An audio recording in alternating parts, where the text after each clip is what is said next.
उम्र के इस दौर में आदर्श इस फैक्ट को गहराई से समझता था कि लाइफ आसान नहीं है, लेकिन एक बार भी उसके मन में ये ख्याल नहीं आया कि वो अपनी युवावस्था में ही मर जाएगा। आज सुबह आदर्श अपने 2 अच्छे दोस्तों के साथ पहाड़ पर चढ़ने गया था। उनमें एक सुंदर लड़की भी थी, इसलिए ये स्वाभाविक रूप से एक शानदार इवेंट थी। युवा लोगों को एडवेंचर पसंद होता है, आदर्श भी अपवाद नहीं था। एक अच्छा इंसान होना और दूसरों द्वारा पहले से साफ किए गए पहाड़ी रास्तों पर चढ़ना व्यर्थ था। उन्होंने एक सुनसान बंजर पहाड़ को चुना। पहाड़ पर आधे रास्ते तक पहुंचने पर उन्हें एक गुफा मिली। उनके साथ आई बच्ची अचानक उत्साहित हो गई और अंदर जाने पर जोर देने लगी। हालांकि जैसे ही वे अंदर गए, कुछ अप्रत्याशित हुआ। आदर्श को गुफा में एक आयताकार बैंगनी क्रिस्टल मिला। ये किसी साइंस फिक्शन फिल्म के क्रिस्टल कार्ड जैसा लग रहा था। जैसे ही उसने खोजा और जिज्ञासा से बैंगनी क्रिस्टल को छुआ, दीवारें हिलने लगीं और गुफा ढह गई।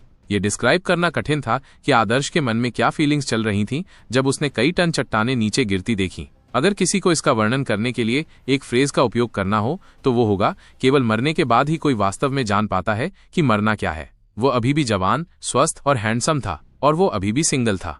ऐसा माना जा रहा था कि उसके आगे बहुत उज्जवल जीवन होगा, लेकिन ये सब लुप्त होने वाला था। ये जानकर दुख और निराशा का भाव दम घूंटू था। पत्थरों ने आदर्श को नहीं मारा, बल्कि निकास मार्ग को बंद कर दिया।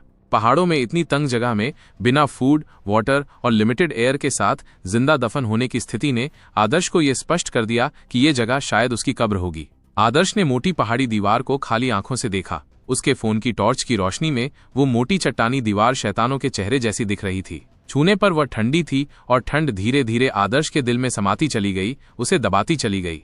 उसे इस बात का जरा भी आइडिया नहीं था कि उसके चढ़ाई करने वाले साथी कहाँ गायब हो गए। गुफा में प्रवेश करने पर वे सभी एक साथ इकट्ठे हो गए थे। फिर भी एक बार जब गुफा ढह गई तो वे दोनों जो उसके साथ फंसने वाले थे, रहस्यमय तरीके से गायब हो गए। ऐसा लग रहा था जैसे वे आदर्श के साथ कभी अंदर गए ही नहीं थे। आदर्श को अभी भी अच्छी तरह याद था कि गुफा ढहने से आधे मिनट पहले उसने अपने पीछे उस लड़की को ये कहते हुए सुना था जो उनके साथ थी कि उसे डर है कि गुफा में सांप होंगे। 2 लिविंग बींग्स अचानक कैसे गायब हो सकते हैं? एक अच्छी खासी गुफा अचानक कैसे ढह गई? गुफा में वाकई बहुत निराशाजनक सिचुएशन थी। उसके मोबाइल पर सिग्नल नहीं था और उसके 2 दोस्तों का भाग्य अनिश्चित था। आदर्श मौत का इंतजार करते हुए बेकार नहीं बैठना चाहता था। उसने बाहर निकलने का रास्ता खोदने के बारे में भी सोचा। अगर रुकावट छोटी थी तो खुदाई करके उम्मीद की एक किरण दिखाई दे सकती थी।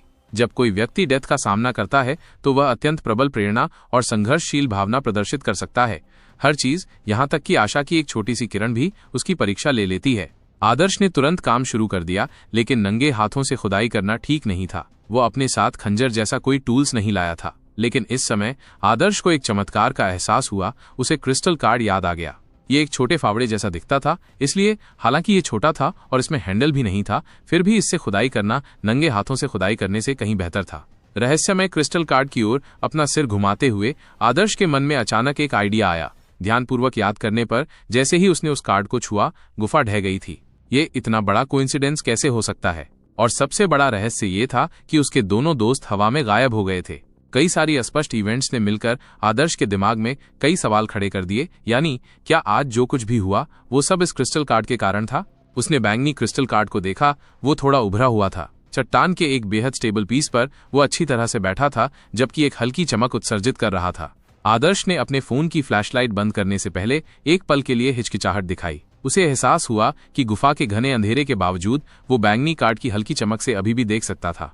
इस क्षण में उसे समझ में आ गया कि ये क्रिस्टल कार्ड एमेथिस्ट से नहीं बना है, क्योंकि क्रिस्टल चमकते नहीं हैं। हालांकि नेचुरल वर्ल्ड में कुछ मिनरल्स हैं जो रेडियोधर्मी तत्वों के निशान के कारण चमकने में सक्षम थे, लेकिन अपनी मौजूदा सिचुएशन में आदर्श को रेडियोधर्मिता से अपने शरीर को नुकसान पहुंचने की संभावना की कोई परवाह नहीं थी, और उसने बैंगनी क्रिस्टल कार्ड उठाकर उसकी जांच की। अगर पतन इसी क्रिस्टल कार्ड की वजह से हुआ था तो क्या यह संभवतः उसके बचने का टिकट हो सकता है? आदर्श जानता था कि ज्यादा उम्मीद नहीं थी, लेकिन मौत के दरवाजे पर उसे लास्ट रिसॉर्ट के रूप में हर पॉसिबल एफर्ट करना पड़ा। क्रिस्टल कार्ड छूने पर ठंडा था। ठंडक उसकी बांह की रक्त वाहिकाओं से होते हुए उसके दिल तक पहुंच रही थी। कार्ड पूरी तरह से बैंगनी रंग का था और एक एडल्ट के हाथ से थोड़ा बड़ा था, लेकिन हथेली से ज्यादा मोटा नहीं था। कार्ड के एक तरफ रहस्यमयी नक्काशी दिखाई दे रही थी। वे अप्राकृतिक लग रहे थे, जैसे कि मानव हाथ से उकेरे गए हों। इसे किसने उकेरा होगा? क्या ये उत्कीर्णन कोई प्राचीन प्रतीक या कोई रहस्यमय भाषा हो सकती है, या फिर ये कोई एलियन या स्टार्स से उत्पन्न कोई चीज हो सकती है? ऐसी अजीबोगरीब इवेंट से आदर्श के दिमाग में सवाल उठने लगे। उसे यकीन था कि गुफा के ढहने का क्रिस्टल कार्ड से कुछ लेना देना है। कोई भूकंप नहीं था। गुफा अचानक कैसे ढह गई? क्रिस्टल कार्ड को हाथ में लेकर आदर्श को एहसास हुआ कि क्रिस्टल कार्ड के किनारे ब्लेड की तरह तीखे थे। इससे उसके अंदर आशा जगी। वो इससे खुदाई करके एनर्जी का कंजर्वेशन कर सकता था। आदर्श ने झिझकना बंद कर दिया और हाथ में क्रिस्टल कार्ड लेकर अज्ञात मोटाई की चट्टान की दीवार की ओर चल पड़ा।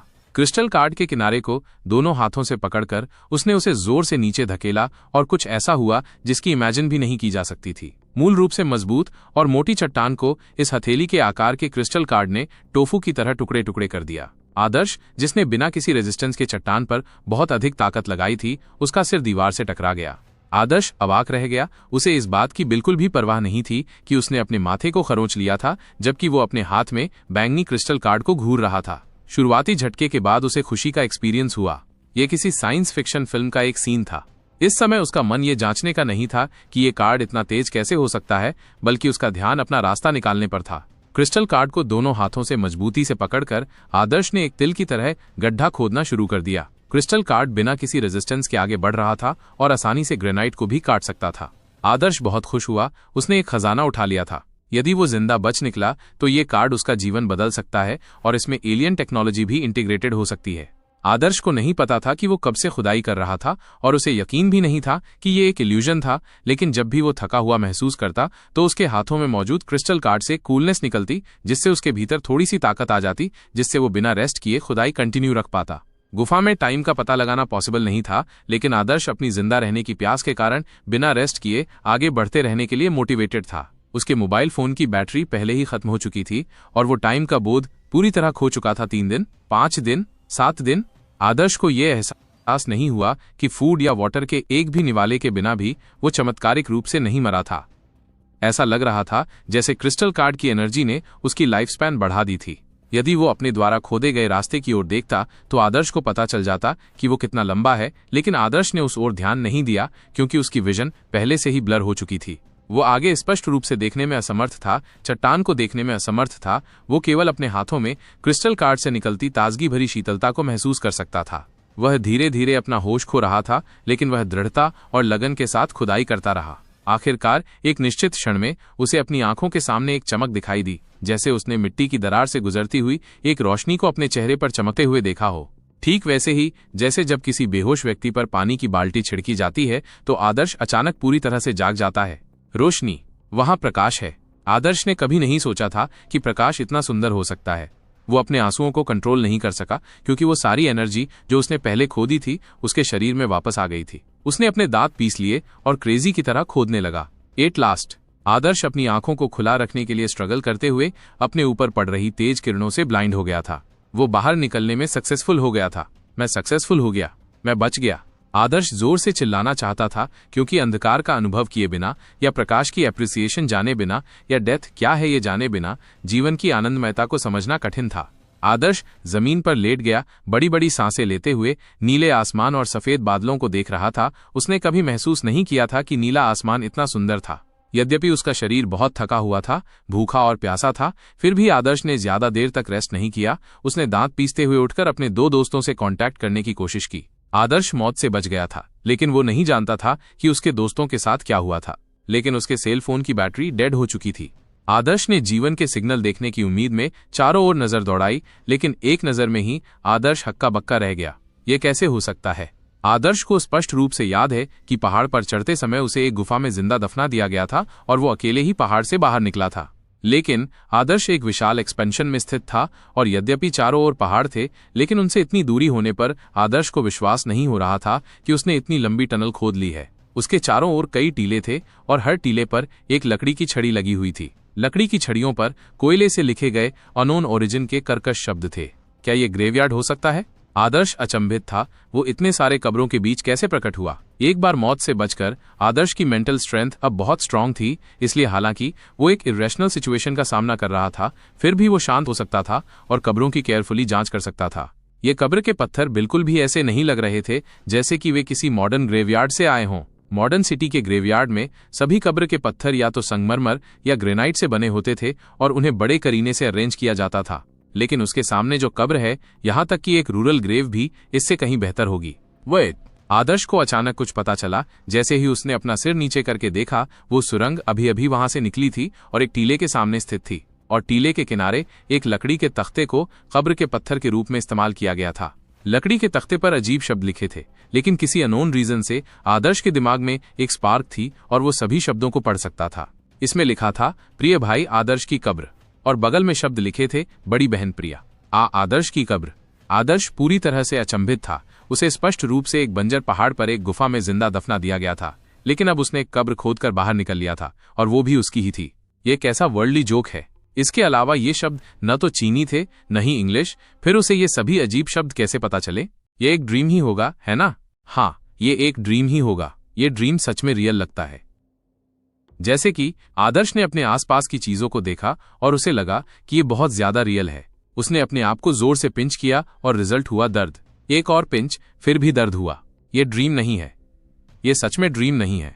आदर्श को लगा कि वो कंफ्यूज्ड हो गया है। क्या कोई उसे बता सकता है कि क्या हो रहा है? आदर्श मन ही मन कोस रहा था। क्या जब उसे गुफा में जिंदा दफना दिया गया था तब वो मर चुका था, और जब उसने खुद को बाहर निकाला तो उसकी डेथ से पहले की सारी खुदाई महज एक इल्यूजन थी? लेकिन दो शब्द, प्यारे भाई, इसका क्या मतलब था? उसकी कोई बड़ी बहन नहीं थी। अगर किसी व्यक्ति की ओर इशारा करना ही था तो वो कोई ऐसा व्यक्ति था जो दूसरे शहर में रहता था, जिससे उसकी कभी कभार ही मुलाकात होती थी। नहीं वो अपने कजिन से ज्यादा मिलता था, तो वो उसके लिए ग्रेवस्टोन क्यों बनवाती? अगर कब्र पर लिखा आदर्श कोई और था जिसका फर्स्ट और लास्ट नेम भी वही था, तो भी ये इम्पॉसिबल था। ऐसा कोइंसिडेंस कैसे हो सकता है कि किसी ऐसे व्यक्ति की कब्र से बाहर निकला जाए जिसका फर्स्ट और लास्ट नेम आदर्श ही हो? आदर्श को बहुत उलझन महसूस हुई। इस समय वो चकित होकर देख रहा था कि एक लड़की फटे पुराने कपड़े पहने हुए, टोकरी लिए हुए, एक छोटे से गांव के रास्ते से उसकी ओर चली आ रही थी। आदर्श को उस लड़की के बारे में अपनी पहली धारणा को बयान करने में परेशानी हुई। ये एक अजीब सा परिचय था। वो लगभग 15 साल की लग रही थी। उसने हरे रंग का ब्लाउज और रंगीन पैंट पहन रखी थी, जिसका रंग इतना गहरा था कि उसका पता नहीं चल पा रहा था। पैंट के पैर ऊपर की ओर मुड़े हुए थे, जिससे उसकी गोरी टांगें नजर आ रही थीं। उसके टखनों पर ताजी मिट्टी के छींटे लगे हुए थे। छरहरे शरीर और पतली कमर के साथ उसका चेहरा चमकदार और गाल गुलाबी थे। जब वो गांव के रास्ते पर चल रही थी तो वो आदर्श को ताजगी दे देने वाली ताजा पहाड़ी ओस की तरह थी। ये लड़की कौन है? आदर्श ने उस युवा गर्ल की ओर देखा। वो वहीं खड़ी रही, एक पल के लिए स्तब्ध रह गई। फिर उसने टोकरी को कंधे पर लटकाए रस्सी पर अपनी पकड़ ढीली कर दी। आदर्श को अचानक अजीब सा एहसास हुआ। उसके सामने खड़ी लड़की साफ तौर पर फूल की कली की तरह लगभग 15 साल की थी, और फिर भी वो उससे लंबी क्यों लग रही थी? वो शायद उससे आधे सिर से ज्यादा लंबी थी। अगर वे करीब होते तो उसे छोटी लड़की को देखने के लिए अपना सिर ऊपर उठाना पड़ता। यह थकान के कारण उत्पन्न इल्यूजन होगा। आदर्श को अभी भी समझ नहीं आया, लेकिन इस समय उसने लड़की की पहाड़ी झील जैसी स्पष्ट आवाज सुनी, आदर्श। लड़की ने अपनी टोकरी नीचे फेंक दी और मुंह खोले आदर्श की ओर दौड़ी। उसकी सुंदर आंखें पहले से ही आंसुओं से भरी हुई थीं। रुको! आदर्श अचंभित था। उसने चारों ओर देखा और पाया कि वो 1 मील के दायरे में एकमात्र व्यक्ति था, इसलिए लड़की उसकी ओर दौड़ रही थी। वो जिस आदर्श को बुला रही थी, क्या वो स्वयं हो सकता है? आदर्श का नाम आदर्श ही था, लेकिन किसी ने उसे कभी आदर्श नहीं कहा था। मॉडर्न सोसाइटी में कोई भी ऐसा नहीं करेगा, इसलिए ये कोई सरप्राइज की बात नहीं थी कि उसकी रिएक्शन धीमी थी। वास्तव में वो कुछ भी रिएक्ट करने में असमर्थ था, क्योंकि लड़की हवा की तरह उसकी ओर दौड़ी और उसे गले लगा लिया। लड़की की ताजा खुशबू उसके नथुने में भर गई, क्योंकि उसका कोमल शरीर आदर्श पर हावी हो गया था। वो अवाक रह गया और कोई रिएक्शन नहीं हुई। पहाड़ पर चढ़ते समय उसे जिंदा दफना दिया गया था, और जब वो आखिरकार खुद को बाहर निकालने में सक्सेसफुल हुआ तो वो कब्र के अंदर से था। और जब उसने ऐसा किया, बहुत एफर्ट के बाद उसे एक छोटी सी लोली ने गले लगा लिया, बिना उसे पता चले कि वो कौन थी। आदर्श ने कभी नहीं सोचा था कि एक युवा एडल्ट के रूप में उसे एक लोली द्वारा इतनी कसकर गले लगाया जाएगा। इसका क्या मीनिंग है? आदर्श, तुमने अपनी बहन को परेशान करके बीमार कर दिया। जब तक तुम ठीक हो, जब तक तुम ठीक हो। छोटी लोली ने आदर्श को कसकर गले लगाया हुआ था। उसकी तीखी ठोड़ी आदर्श के कंधों में धंसी हुई थी, जबकि वो बेकाबू होकर रो रही थी। उसकी पकड़ मजबूत थी, मानो वो अपनी पूरी ताकत आदर्श के शरीर को अपने शरीर में समाहित करने के लिए लगा रही हो। उसे डर था कि ये सब एक ड्रीम था, कि जैसे ही वो उसे छोड़ेगी, आदर्श फिर से गायब हो जाएगा। आदर्श वहीं खड़ा था, एक गॉर्गोयल की तरह भयभीत। उसके चेहरे पर अनगिनत एक्सप्रेशंस थे जब छोटी लोली ने उसे गले लगाया। बहन! इस समय आदर्श, जो कई हैरान करने वाली घटनाओं से घिरा हुआ था, आखिरकार कुछ समझ गया। ये छोटी लोली उसकी कब्र पर लिखी बड़ी बहन प्रिया है। प्रिय भाई, आदर्श की कब्र शब्द स्पष्ट रूप से इस छोटी लोली द्वारा लिखे गए थे। ये देखते हुए कि ये छोटी लोली उसे अपने छोटे भाई की तरह मान रही थी, शायद उसे अपने भाई की इतनी याद आई कि उसने उसे अपना भाई समझ लिया। आदर्श ने इसे लॉजिकल बनाने की कोशिश की, लेकिन जितना अधिक उसने इसके बारे में सोचा उतना ही कुछ गड़बड़ लग रहा था। इस छोटी लोली को मिडिल स्कूल में जाना चाहिए। उसका छोटा भाई मैक्सिमम 12 या 13 साल का है। वो अपने जैसे एडल्ट को अपना छोटा भाई कैसे समझ सकती है? एक पल वेट करें। अपने जैसा एक एडल्ट? आदर्श को अचानक कुछ एहसास हुआ। उसने अपनी लंबाई की तुलना उस लड़की से की। ये देखकर कि उसका मुंह सिर्फ उसके कंधों तक ही पहुंच रहा था, उसे एक अशुभ एहसास हुआ। उसने अपनी बाहें छोटी लोली की बाहों के नीचे से बाहर निकालीं और अपने हाथों को देखा। उसने देखा कि उसके हाथ एक बच्चे के कोमल और सॉफ्ट हाथ थे। क्या ये मेरे हाथ हैं? क्या मैं फिर से यंग हो गया हूं? आदर्श पूरी तरह से कंफ्यूज्ड था। यंग होना, अचानक बहन का होना, एक हैरान कर देने वाली पहचान। इसके साथ ही पुरानी दिखने वाली कब्रें, अपरिचित मैदान, फॉरेन वर्ड्स और लैंग्वेज जिसे वो पढ़ सकता था, सुन सकता था और समझ सकता था। सब कुछ केवल एक ही निष्कर्ष की ओर इशारा कर रहा था, लेकिन आदर्श ने इस बात पर विश्वास करने से इनकार कर दिया कि अब उसकी अंतरात्मा उसे क्या बता रही थी। लड़की का शरीर कांपता रहा। ये एक्साइटमेंट भी हो सकती थी, ये डर भी हो सकता था। आदर्श को इस लड़की के बारे में कुछ भी याद नहीं था, लेकिन वो लड़की की फीलिंग्स और वार्मथ की एप्रिसिएशन कर सकता था। ये एक मैजिकल फीलिंग थी। लड़की ने आदर्श का हाथ थामकर अपने आंसू पोंछे। वो टोकरी उठाने चली गई और घर जाने का इरादा किया, लेकिन इस झटके से आदर्श लड़खड़ा गया और उसे उल्टी जैसा महसूस होने लगा। आदर्श ने अपने पेट को टटोला और उसे बस भूख का एहसास हुआ। उसे अचानक भूख ने घेर लिया। जब से उसे जिंदा दफना दिया गया था, तब से उसे खाने या पानी का एक भी निवाला नहीं मिला था। अगर वो अजीब बैंगनी क्रिस्टल कार्ड न होता तो वो बहुत पहले ही मर जाता। स्वाभाविक रूप से उसे भूख लगना नॉर्मल बात थी। लड़की ने आदर्श की कमजोरी देखी और आदर्श की तरफ पीठ करके झुक गई। आदर्श की आंखों के सामने पसीने की लकीरों के साथ एक नरम और गर्म पीठ दिखाई दी। यूनर, बहन तुम्हें ले जाएगी। चलो घर चलते हैं, फिर कभी अलग नहीं होंगे। आदर्श को नहीं पता था कि वो अपनी फीलिंग्स का डिस्क्रिप्शन कैसे करे। एक छोटी सी लोली उसे ले जाने वाली थी। यूनार, चलो, तुम्हारा शरीर भले ही ठीक हो गया हो, लेकिन ये अभी भी कमजोर है। ऐसा कहते हुए उसने उस सुरंग की ओर देखा जिसमें से आदर्श रेंग कर बाहर आया था और उसे दर्द महसूस हुआ। उसका छोटा भाई कभी नहीं मरा था। शुक्र है कि वे इतने गरीब थे कि ताबूत का खर्च नहीं उठा सकते थे, नहीं तो उसे जिंदा ही दफना दिया जाता। अगर ऐसा होता तो उसे अपने शरीर पर 1000 कोड़े खाने से भी ज्यादा बुरा लगता। सौभाग्य से उसका भाई जाग गया था और सौभाग्य से वो ज्यादा गहराई में नहीं दबा था। इस बार वो अपने छोटे भाई से कभी अलग नहीं होगी। लड़की ने देखा कि आदर्श जिद करके उसकी पीठ पर नहीं चढ़ रहा था और उसने सोचा कि शायद उसे शर्मिंदगी महसूस हो रही है। उसने टोकरी को आगे की ओर खिसकाया और आदर्श की जांघों को अपनी कमर के पास कसकर पकड़ लिया। आदर्श हैरान था। उसे पता ही नहीं चला कि वो लड़की की पीठ पर कैसे आ गया। उसे बस इतना महसूस हुआ कि उसका शरीर हल्के से लड़की के मुलायम कंधों पर उठा हुआ था और उसका सारा वजन अब पतली टांगों के सहारे था। लड़की के छोटे छोटे हाथों ने आदर्श के पैरों को पकड़ लिया और एक झटके से उसकी स्थिति को ठीक किया और वो छोटे रास्ते पर आगे बढ़ गई। आदर्श उस युवा गर्ल की पीठ पर लेटे हुए उसके शरीर की खुशबू को सूंघ सकता था। ये शहर के लोगों द्वारा इस्तेमाल किए जाने वाले परफ्यूम या बॉडी लोशन से आने वाली खुशबू से अलग थी। ये एक ताज़ा स्मेल थी जो जंगली फूलों और मिट्टी से बनी थी। ये ताजगी देने वाली थी। अब जो कुछ घटित हो रहा था उसकी पुष्टि वह करने लगा। वो नहीं चाहता था कि लड़की उसका साथ दे, लेकिन वो नहीं जानता था कि वो अपनी बात कैसे कहे। अपनी लैंग्वेज का प्रयोग करके किसी ऐसे व्यक्ति से बात करना जो उसकी बहन न हो, बहुत अजीब होगा। इस समय आदर्श ने दूर से एक गड़गड़ाहट सुनी। वो आवाज की ओर देखने से खुद को रोक नहीं सका। लड़की ने भी पीछे मुड़कर देखा। उन्होंने केवल इतना देखा कि दूर से धूल का तूफान उठ रहा था। लड़की घबरा गई और जल्दी से आदर्श को उठाकर एक बड़े पेड़ के पीछे छिप गई। धूल भरी आंधी तेज गति से आ रही थी। आदर्श ने ध्यान से देखा और अचानक एक विशाल एनिमल को मैदान पर दौड़ते हुए देखा। जब उसने ध्यान से एनिमल को देखा तो उसकी सांस रुक गई। हे भगवान, क्या वो कोई वाइल्ड बीस्ट है? ये 7 से 8 मीटर लंबा और 10 मीटर से ज्यादा लंबा था। इसके लंबे नुकीले नुकीले दांत और स्टील की बीम जितनी मोटी शाखाएं थीं। इसके उस्तरे जैसे नुकीले पंजे ब्लेड जैसे थे जो भयानक गहरी खाइयां बनाते थे। इस राक्षस की तुलना में पृथ्वी पर शेर या बाघ जैसे एनिमल बिल्ली के बच्चे की तरह थे। आदर्श को और भी ज्यादा हैरानी इस बात से हुई कि एक अधेड़ उम्र का आदमी उस अजीब एनिमल पर सवार था। एक प्रभावशाली ऑरा के साथ वो उस पर पैर मोड़कर बैठा था और उसकी पीठ पर तलवार लटकी हुई थी। एंगल के कारण आदर्श उसका चेहरा नहीं देख पाया, लेकिन उसका खून जम गया था, क्योंकि वाइल्ड एनिमल के ऊपर बैठा व्यक्ति वाइल्ड एनिमल से 10 गुना ज्यादा भयानक था। इससे आदर्श को बिना किसी संदेह के पता चल गया कि जिस स्थान पर वो रेंग कर आया था वो अब पृथ्वी नहीं थी। वह एक रहस्यमयी दुनिया में पहुंच गया था। उसका नाम आदर्श था और उसे मृतकों में से पुनर्जीवित किया गया था। उसकी एक प्यारी और सुंदर बड़ी बहन प्रिया थी जो उससे बहुत प्यार करती थी।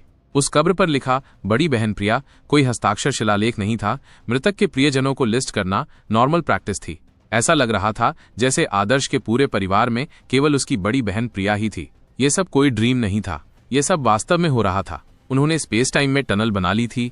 हे भगवान, क्या तुम मुझसे मजाक कर रहे हो? आदर्श रोना चाहता था। ये कैसा बैड लक था। पहाड़ पर चढ़ने के कारण उसे स्पेस टाइम में टनल बनानी पड़ी। हालांकि ये डेथ से बेहतर था, लेकिन एक पूरी तरह से अननोन वर्ल्ड में पहुंचना। वहां पहाड़ियों के आकार के एनिमल थे और क्रेजी की हद तक स्ट्रॉन्ग लोग थे। स्ट्रॉन्ग मैन के पास जो तलवार थी, उससे लगता है कि ये शायद एक ऐसा एरा था जहां कोल्ड मेटल का राज था। अपनी छोटी और कमजोर हाइट के कारण, जो कि 12 वर्ष से अधिक की आयु का नहीं था, वो किसी वाइल्ड एनिमल के दांतों के बीच की जगह को भरने के लिए भी इनफ नहीं था। आदर्श इस बात पर अड़ा था कि ये रहस्यमयी बैंगनी क्रिस्टल कार्ड को छूने से रिलेटेड था। यह भी होता है कि जिस क्षण गुफा ढही, वो अब पृथ्वी पर नहीं था। वो इस अलग दुनिया के आदर्श में भी कन्वर्ट हो गया हो सकता है, और गुफा के अंधेरे के कारण वो ये महसूस करने में असमर्थ था। तो कार्ड के कारण इस दुनिया में आया था, तो क्या क्रिस्टल कार्ड के साथ वापस लौटना पॉसिबल था? यह आदर्श का पहला थॉट था। मॉडर्न वर्ल्ड में पीसफुल लाइफ जीने वाले व्यक्ति के रूप में उसके लिए इस मिडिवल एरा को एक्सेप्ट करना कठिन था। यह ऐसी दुनिया नहीं थी जिसे वो समझ पाता। जो कुछ भी उसके पास था, उसे खोने के बाद उसे जो एकमात्र चीज मिली, वो थी ढेर सारे सवाल। क्रिस्टल कार्ड को याद करते हुए आदर्श रुक गया। क्रिस्टल कार्ड कहाँ है? जैसे ही ये सवाल उसके दिमाग में कौंधा, आदर्श को अपनी छाती पर ठंडक महसूस हुई। अपने हाथों से उसे छूते हुए उसने महसूस किया कि क्रिस्टल कार्ड उसकी छाती पर सेफली प्लेस्ड है। यह देखकर आदर्श हैरान रह गया। उसे याद नहीं था कि क्रिस्टल कार्ड वहां रखा था, और फिर भी वो वहां था। आखिर ये चीज क्या है? आदर्श को समझ नहीं आया, लेकिन निस्संदेह ये सिंपल नहीं था। यदि वो इसकी क्षमताओं की जांच करे, तो निस्संदेह ये एक बड़ी भूमिका निभाएगा, चाहे वो इस दुनिया में रहना हो या पृथ्वी पर वापस लौटना हो। उसे उस कार्ड की जांच करने और उसे समझने के लिए हर अवसर का बेनिफिट उठाना था। अचानक आदर्श के दिमाग में एक नाम कौंधा, पर्पल क्रिस्टल ऑरिजिन्स, बैंगनी क्रिस्टल। बैंगनी क्रिस्टल उत्पत्ति। मेरे दिमाग में ये शब्द क्यों आए? मेरे दिमाग में ऐसा नाम क्यों आया? आदर्श हैरान था। पर्पल क्रिस्टल ऑरिजिन्स नाम उसके दिमाग में उसी समय आया जब उसने पर्पल क्रिस्टल कार्ड का नाम रखना चाहा। Purple crystal origins. चलिए इसे पर्पल क्रिस्टल ही कहते हैं, लेकिन क्या इसका ओरिजिनल नाम पर्पल क्रिस्टल ऑरिजिन्स हो सकता है? प्रिया का अनुसरण करने से पहले आदर्श ने कभी नहीं सोचा था कि घर ऐसा दिखेगा। जब आदर्श ने पहली बार तलवारधारी को उस विशाल एनिमल की सवारी करते देखा, तो उसने अनुमान लगाया कि ये दुनिया उड़ान भरने वाले मार्शल आर्ट एक्सपर्ट से भरी हुई है, जिसमें सभी प्रकार के बड़े कुलों के एलिट पीपल हैं। रहस्यमयी तरीके से टनल बनाकर अगर वो किसी बड़े कबीले या संप्रदाय में शामिल हो जाता, तो एक दिन वो मार्शल आर्ट भी सीख सकता था। अगर उसमें टैलेंट की कमी भी होती, तो भी वो बिना किसी चिंता के जिंदा रह सकता था। लेकिन अपने सामने जर्जर घर को देखकर आदर्श लगभग गिर पड़ा। पास्ट में आदर्श रूरल विलेजेस में गया था। वहां उसने जो घर देखे थे, वे उसके सामने मौजूद घर से कई गुना बेहतर थे। यह सिंपल घर मिट्टी और पत्थरों से बना था। एक मेज, 2 स्टूल, 2 पुराने बेड और एक स्टोव के अलावा और कुछ नहीं था। प्रिया ने आदर्श को घर में अपनी पीठ पर बिठाया। आदर्श को एक छोटी लड़की की पीठ पर बिठाए जाने की आदत नहीं थी। उसने कई बार नीचे उतरने की कोशिश की थी, लेकिन उसका शरीर बहुत कमजोर था। बस कुछ कदम चलने से ही वो थक गया और फिर प्रिया को उसे फिर से पीठ पर बिठाना पड़ा। आदर्श को शर्मिंदगी महसूस हुई कि उसके जैसे आदमी को इतनी छोटी लड़की द्वारा सहारा दिया गया। आदर्श, तुम्हें भूख लगी होगी, प्रिया ने आदर्श को लकड़ी के एक बेड पर लिटाते हुए कहा। हालांकि उसे बहुत पसीना आ रहा था, लेकिन उसका चेहरा ऊर्जावान था। वो स्वाभाविक रूप से खुश थी कि उसका छोटा भाई मृतकों में से वापस आ गया था। आदर्श ने प्रिया के पसीने से भीगे कपड़ों को देखा। हालांकि उसका शरीर दुबला पतला और हल्का था, लेकिन यात्रा कम से कम 3 या 4 मील की थी। प्रिया, जो लगभग 15 साल की थी, को कभी कभी उसे अपने साथ ले जाना पड़ता था, और उसके लिए ये आसान नहीं था। यदि वो अर्थ से आई कोई 15 साल की लड़की होती, तो 3 से 5 मील तक खाली हाथ चलने से ही वो पूरी तरह थक जाती। किसी को पीठ पर बिठाकर ट्रैवल कराने की तो बात ही छोड़िए।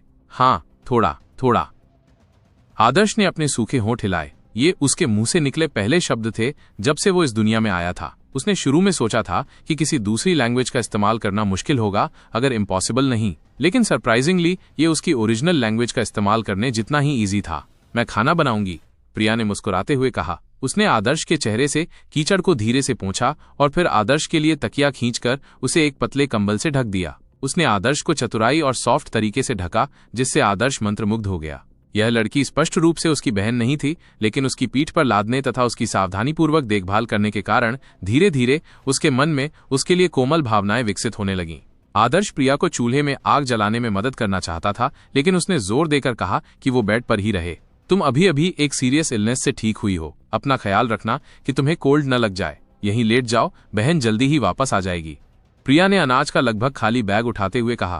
15 मिनट बाद प्रिया ने बेड के सामने टूटी हुई लकड़ी की मेज रखी। मेज पर चावल दलिया का एक बड़ा कटोरा, 2 अनोन वाइल्ड फ्रूट्स और उबली हुई वाइल्ड वेजिटेबल्स का एक कटोरा था।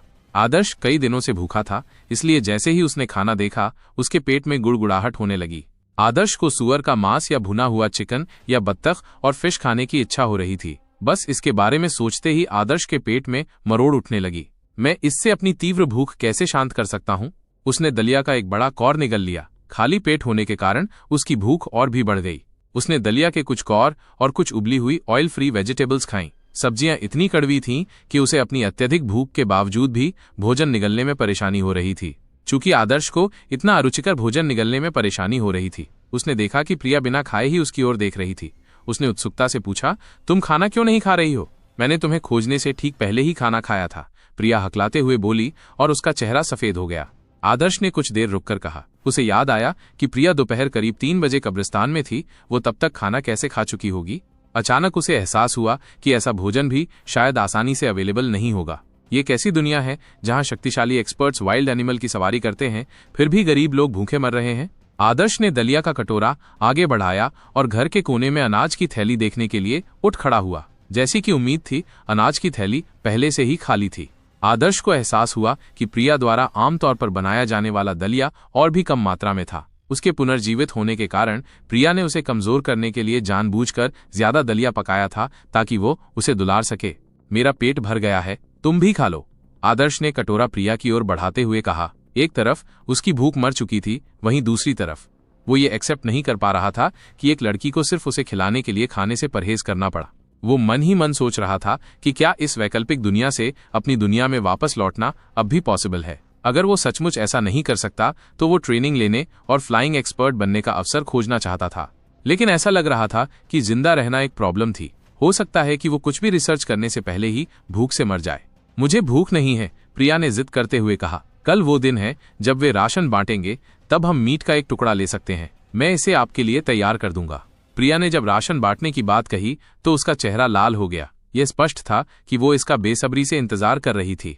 आदर्श चुप रहा। अर्थ पर उसे लगा कि लाइफ हार्ड है, लेकिन इस वैकल्पिक दुनिया की तुलना में उस तरह का जीवन अतुलनीय था। अपर्याप्त भोजन और भूखमरी के निरंतर खतरे के साथ जीवन वास्तव में हार्ड था। भूख को सहना वास्तव में यातनापूर्ण था।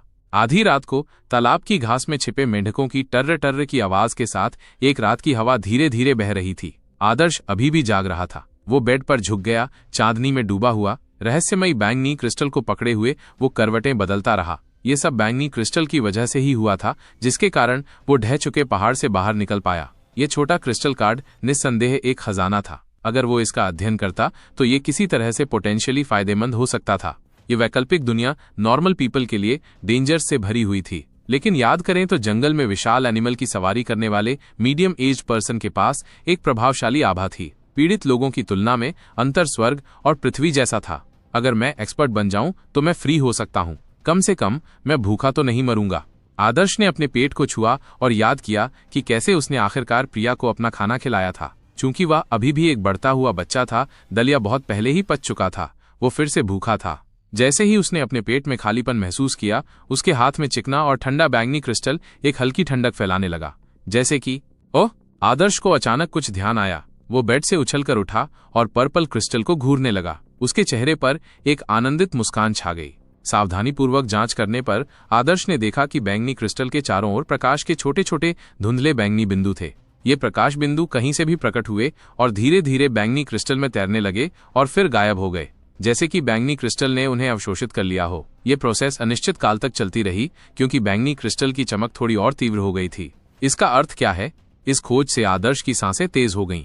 जैसे जैसे बैंगनी क्रिस्टल की चमक बढ़ती गई, आदर्श को लगा कि बैंगनी क्रिस्टल ठंडा हो गया है। यह अनोखी ठंडक उसकी दोनों भुजाओं से होते हुए उसके सभी अंगों तक पहुंच गई, मानो चमत्कारी रोशनी ने उसके शरीर को साफ कर दिया हो। इसने उसे पूरी तरह तरोताजा कर दिया। आदर्श को यह एहसास याद था जब वो गुफा से बाहर निकलने के लिए खुदाई कर रहा था, तो जब भी उसकी सांस फूलती थी तो उसे ये ठंडक महसूस होती थी। जब भी उसका शरीर उसे धोखा दे रहा होता था तो ये उसे ताकत देकर फिर से तरोताजा कर देती थी। आदर्श को पता था कि किसी व्यक्ति का जिंदा रहना और चलना फिरना शरीर को प्रोवाइड की गई एनर्जी के कारण होता है, जो उसे स्वयं को रिन्यू करने की परमिशन देता है। फूड के बिना न्यूट्रिशन नहीं मिलेगा, स्वाभाविक रूप से एनर्जी भी नहीं होगी और अंत में भूखमरी की सिचुएशन पैदा होगी।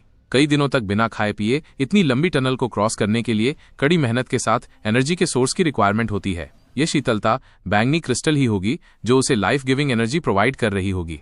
ध्यान से सोचने पर जब उसने पहली बार गुफा में बैंगनी क्रिस्टल की डिस्कवरी की थी तो बैंगनी क्रिस्टल रात के मोती की तरह एक हल्की चमक उत्सर्जित कर रहा था। हालांकि इस अजीब दुनिया में टनल बनाने के बाद बैंगनी क्रिस्टल की चमक कम हो गई थी। ये एनर्जी की कमी का रिजल्ट हो सकता है, लेकिन अब बैंगनी क्रिस्टल की चमक फिर से बढ़ने लगी थी और मजबूत होने लगी थी। वो एनर्जी सोर्स क्या हो सकता है जो बैंगनी क्रिस्टल को फिर से चार्ज कर रहा था? आदर्श ने ध्यान से देखा और पाया कि ये अस्पष्ट छोटे बिंदु खिड़की से बाहर की ओर जाने वाली सतह बनाते हैं। ऐसा लग रहा था जैसे ये तारों की रोशनी से आ रहा हो। क्या तारों का प्रकाश बैंगनी क्रिस्टल को रिचार्ज करने वाला एनर्जी सोर्स था? आदर्श ने कुछ देर सोचा और बेड से कूद पड़ा। वो चूल्हे के पास गया और कुछ जलता हुआ कोयला निकाला। उसने मुट्ठी भर घास जलाई और पीली लपटों को नाचते हुए देखा। आदर्श ने सावधानीपूर्वक बैंगनी क्रिस्टल को जलती हुई आग में रख दिया। आदर्श का थ्योरी सिंपल था, यदि बैंगनी क्रिस्टल तारों के प्रकाश से एनर्जी एब्जॉर्ब कर सकता है तो क्या यह संभवतः अपने आसपास से भी एनर्जी एब्जॉर्ब कर सकता है? आग, जो आदर्श की समझ में एनर्जी का एक फॉर्म है, संभवतः तारों की रोशनी से ज्यादा पावरफुल थी। अगर बैंगनी क्रिस्टल ने लपटों में एनर्जी को एब्जॉर्ब कर लिया तो ये तेज हो सकता है। आदर्श ने एक बार भी इस पॉसिबिलिटी पर विचार नहीं किया कि लपटें बैंगनी क्रिस्टल को डिस्ट्रॉय कर सकती हैं। लेकिन चाहे आदर्श ने बैंगनी क्रिस्टल को कितना भी जलाया हो, बैंगनी क्रिस्टल में कोई चेंज नहीं दिखा। नहीं उसने महसूस किया कि बैंगनी क्रिस्टल में कोई हीट आई है। बैंगनी क्रिस्टल बर्फ के एक टुकड़े की तरह था जो पिघल नहीं सकता था। कोयले की आग बुझ जाने के बाद भी ये छूने पर ठंडा था। आदर्श ने एक्सपेरिमेंट छोड़ते समय अपना सिर हिलाया। उसने घर से बाहर निकलने का फैसला किया। बाहर की तारों की रोशनी घनी होगी और बैंगनी क्रिस्टल को ज्यादा एनर्जी मिलेगी।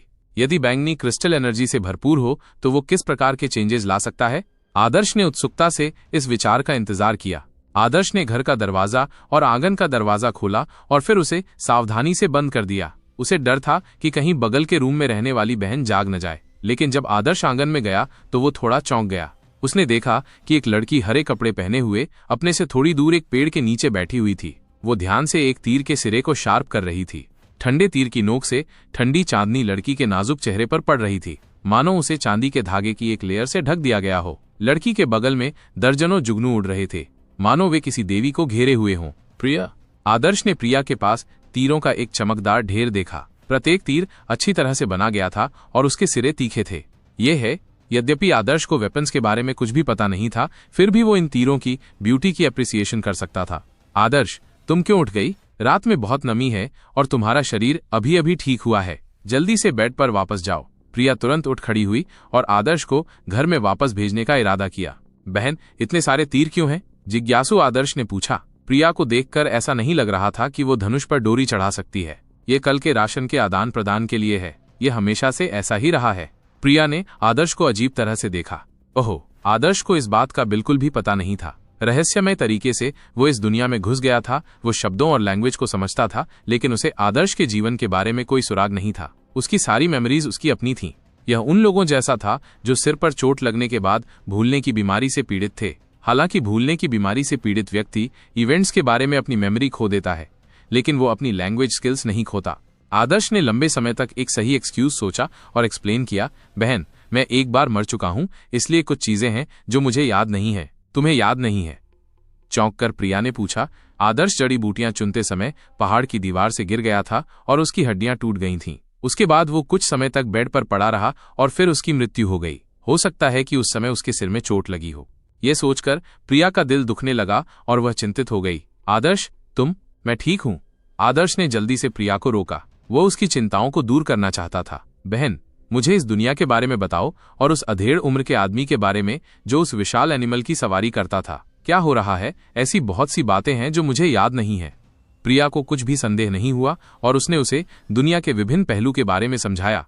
आदर्श ने मूल रूप से कल्पना की थी कि ये एक ऐसी दुनिया थी जहां मार्शल आर्ट का सम्मान किया जाता था, लेकिन प्रिया के डिस्क्रिप्शन को सुनने के बाद आदर्श को एहसास हुआ कि उसने इस दुनिया में मार्शल आर्ट के महत्व को कम करके आंका था। अधिक सटीक रूप से ये एक ऐसी दुनिया थी जहां मार्शल आर्ट ही जीवन था। इस दुनिया में मनुष्यों के पास अपने शहर और कैंप थे, जबकि जंगल जंगली जानवरों और उजाड़ जानवरों के थे। खेती या शिकार करते समय मनुष्यों को जंगली जानवरों या उजाड़ जानवरों द्वारा हमला किए जाने का खतरा रहता था। इन राक्षसी विशाल जानवरों की वजह से इसने मानवीय गतिविधियों की लिमिट को सीमित कर दिया था, इसलिए आम लोगों के बीच सप्लाई की कमी थी।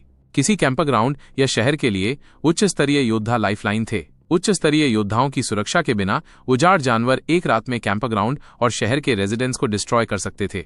दुर्भाग्यवश आदर्श और प्रिया के लिए उनका कबीला एक छोटा कबीला था, जिसमें एक भी उच्च स्तरीय योद्धा नहीं था। पूरा कबीला एक अनिश्चित सिचुएशन में था, जिसे कभी भी नष्ट किया जा सकता था। ताकत की कमी के कारण इन छोटे कबीलों को खेती करने या भोजन इकट्ठा करने में बहुत परेशानी होती थी। वे अपने दम पर जिंदा रहने में असमर्थ थे, लेकिन बड़े कबीलों के शहरों के लिए तीर और कवच जैसे हथियारों के निर्माण पर निर्भर थे, जिसके बदले में उन्हें जिंदा रहने के लिए कुछ राशन और एनिमल मिलते थे।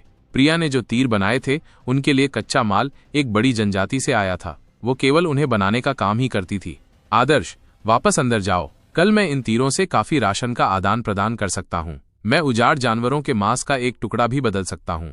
क्या तुम्हें अभी भी उजाड़ जानवर याद हैं? वे सबसे शक्तिशाली जानवर थे और केवल बहुत बड़ी जनजातियां ही उनका शिकार कर सकती थीं। एक टुकड़ा खाने से बहुत ताकत मिलती थी।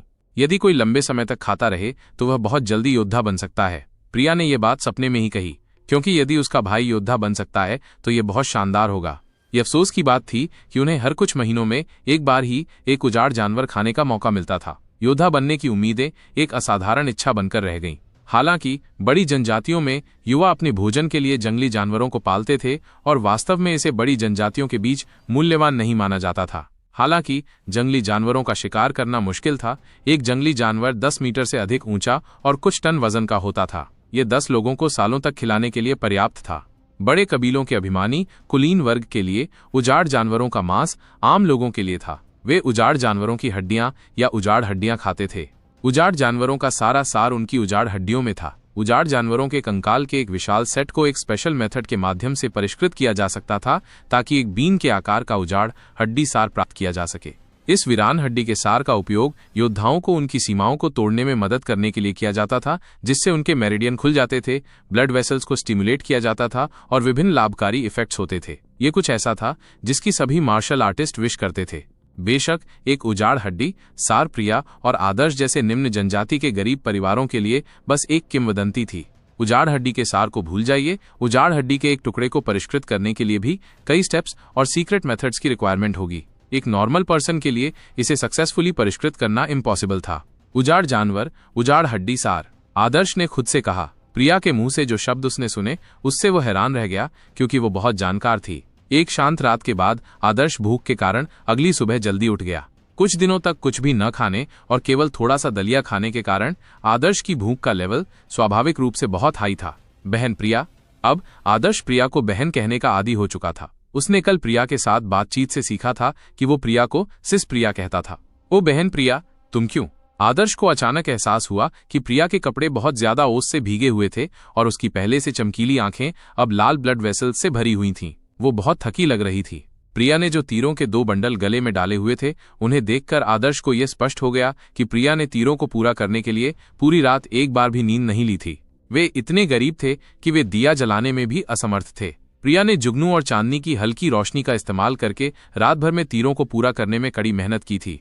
प्रिया ने मुस्कुराते हुए कहा, आदर्श, पहले जब तुम गिरे थे और तुम्हें चोट लगी थी तब मैं तुम्हारी देखभाल करती रही। पिछले 2 दिनों में मैं तुम्हारे दफन और संस्कारों में बिजी थी, इसलिए मेरे पास तीर बनाने का टाइम नहीं था। आज वो दिन है जब हम उन्हें राशन के लिए बदलेंगे, इसलिए अगर मैंने उन्हें जल्दी से जल्दी खत्म नहीं किया होता तो हम दोनों भूखे मर जाते। मैं तुम्हें दूध पिलाने के लिए एक उजाड़ जानवर का मांस भी लाने जा रही हूँ। ऐसा कहते हुए प्रिया ने प्यार से आदर्श के माथे की ओर देखा। आदर्श अचंभित रह गया जब उसने देखा कि प्रिया ने तीरों के 2 बंडलों को लिनोलियम से सावधानीपूर्वक लपेटा था। उसके चेहरे पर खुशी और संतुष्टि के भाव थे। आदर्श ने गहरी सांस ली और अपनी मुट्ठियां कस लीं। वो अपनी बहन को बेहतर जीवन देने के लिए दृढ़ संकल्प था, जो उसकी देखभाल करती थी। चलो चलें, राशन लेने का समय हो गया है। प्रिया ने भारी तीरों के 2 बंडलों को उठाते हुए आदर्श को पकड़ लिया। वो पूरी तरह से उत्सुकता से सन वैली के मैदान में आई, जहां राशन का आदान प्रदान हो रहा था। वहां पहले से ही बहुत से लोग इकट्ठे हुए थे। जिस चीज ने लोगों का ध्यान खींचा वो था मंच पर एक लबादा पहने हुए आदमी। वो लगभग 25 साल का लग रहा था और एक एनिमल की खाल से ढकी चेयर पर राजसी अंदाज में बैठा था। उसकी कमर में एक अच्छी तरह से बनी तलवार लटकी हुई थी। मंच के नीचे व्यस्त भीड़ को देखकर लबादा ओढ़े व्यक्ति आलस से देख रहा था। ये लोग तीरों के बंडल और चमड़े के कवच के सेट को इधर उधर ले जा रहे थे। एक व्यक्ति जो खजांची जैसा दिख रहा था हर सामान को रिकॉर्ड कर रहा था जो इधर उधर किया जा रहा था। उस आदमी के बगल में पीले कपड़े पहने एक बुजुर्ग आदमी खड़ा था। वो मुस्कुरा रहा था और उसके चेहरे पर चापलूसी की भावना थी। क्या हथियार और कवच संतोषजनक हैं, भगवान प्रताप? बुजुर्ग व्यक्ति ने उसके सामने सिर झुकाया और उसका चेहरा झुर्रीदार हो गया। लबादा पहने हुए व्यक्ति ने जवाब में सूंघने से पहले बुजुर्ग व्यक्ति की ओर एक नजर डाली। यद्यपि वो व्यक्ति घृणा से भरा हुआ था, फिर भी उस बुजुर्ग व्यक्ति ने अपने विचार प्रकट नहीं किए और मुस्कुराता रहा। भगवान प्रताप एक बड़ी जनजाति के राजदूत थे और हथियार इकट्ठा करने के प्रभारी थे। ऐसा इसलिए था क्योंकि भगवान ताओ को उनके जनजाति में स्पेशल नहीं माना जाता था, इसलिए उन्हें यहाँ काम पर भेजा गया था। लेकिन पीले वस्त्र वाले बुजुर्ग के लिए वो सबसे इंपॉर्टेंट पर्सन थे। प्रिया ने 2 छोटे लकड़ी के तख्तों के बदले में अपने बनाए तीरों के 2 बंडल सौंप दिए। 2 लकड़ी के तख्तों को हाथ में लेकर प्रिया का चेहरा लाल हो गया और उसने उन्हें अपनी नम हथेलियों में कसकर पकड़ लिया, क्योंकि ये उसके और उसके भाई के राशन के लिए थे। 15 मिनट के बाद सभी हथियार और कवच बड़ी गाड़ी में रख दिए गए, जिसे 2 बड़े सींग वाले घोड़े खींच रहे थे। भगवान प्रताप ने आलस्य से पुस्तकों को देखा और अपने अधीनस्थों के साथ जाने से पहले पीले वस्त्रधारी बुजुर्ग पर एक बड़ी लकड़ी की पेटी फेंकी। पीले वस्त्र पहने उस बुजुर्ग ने विनम्रतापूर्वक भगवान प्रताप को मुस्कुराते हुए विदा किया तथा अंत में गरिमापूर्ण चेहरा दिखाने के लिए अपने चेहरे से मुस्कान पहुंची। सभी आदिवासी लोग उत्सुकता से कह रहे थे, कुलपति कृपया राशन बांट दीजिए। ठीक है, हमने इसे महीनों से नहीं देखा है। कुछ लोगों ने चिल्लाना शुरू कर दिया था क्योंकि वे सभी घर जाकर अपना पेट भरने के लिए राशन लेने का इंतजार कर रहे थे। चुप रहो, पीले वस्त्र पहने बुजुर्ग ने इशारे से लोगों को शांत किया। आदर्श ने कभी नहीं सोचा था कि ये रीढ़हीन बूढ़ा सनकी कुलपति था। चूंकि हर कोई इतना अधीर है तो चलो राशन बांट दें। जैसे ही उसने कहना समाप्त किया, कुछ मजबूत आदमी तेजी से आगे बढ़े और एक गोदाम से राशन के बैग निकाले और उन्हें एक छोटे से टीले में जमा कर दिया। यह सही नहीं है पैट्रियार्क, इस बार इतना कम क्यों है? हाँ, पहले तो बहुत कुछ हुआ करता था और हमें कोई एनिमल क्यों नहीं दिखता? बहुत से लोगों ने हंगामा करना शुरू कर दिया क्योंकि उन्होंने पिछले साल की तुलना में ज्यादा हथियार जमा किए थे, फिर भी उन्हें बहुत कम हथियार मिले। न केवल राशन आधा कर दिया गया बल्कि एनिमल भी गायब हो गए।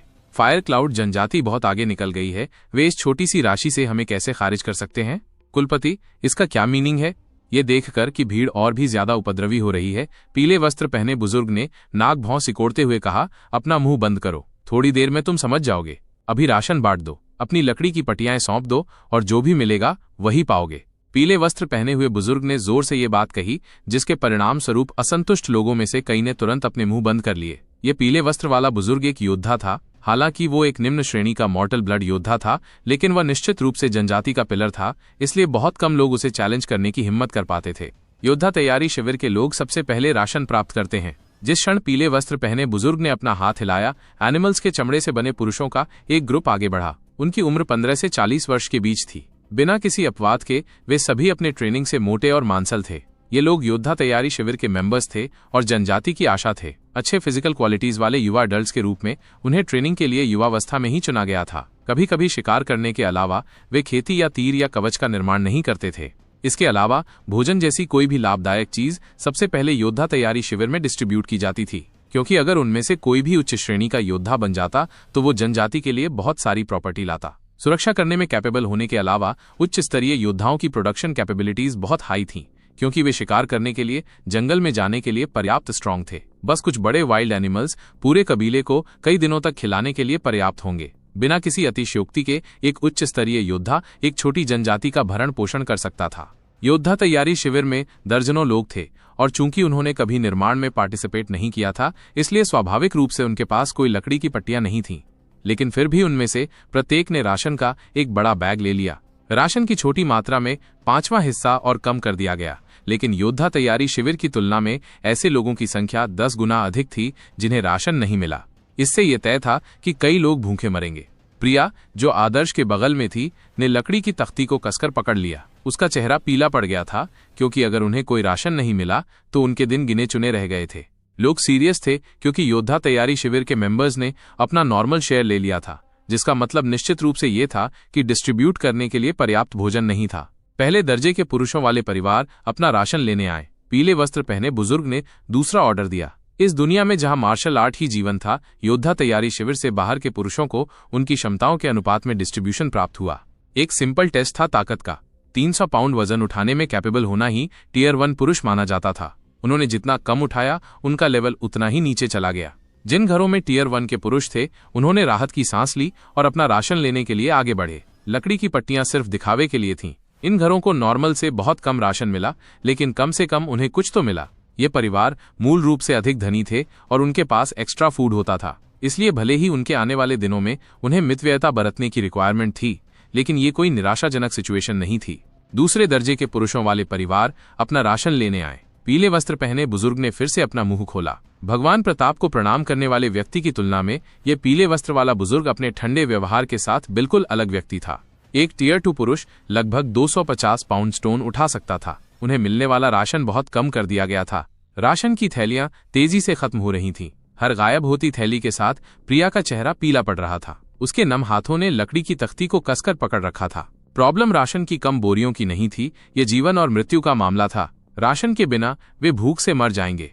वो मूल रूप से इस दौर के राशन वितरण के लिए आशा से भरी हुई थी। राशन पाने के अलावा वो आदर्श को दूध पिलाने के लिए एनिमल के मांस का एक टुकड़ा पाने की उम्मीद कर रही थी। हालांकि वहां कोई नॉर्मल राशन भी नहीं बचा था।